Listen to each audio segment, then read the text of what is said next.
2-3 दिवसापूर्वी चंद्रपूर शहरामध्ये 25 gram brown sugar पकडली होती।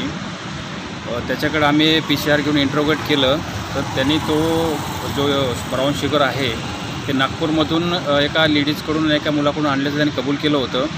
त्यानुसार आम्ही आमची टीम पाठवून नागपूरवरून त्याला ब्राऊन शुगर देणारी एक महिला आणि एक मुलगा अशा आम्ही नागपूरवरून ताब्यात घेतलेले आहेत।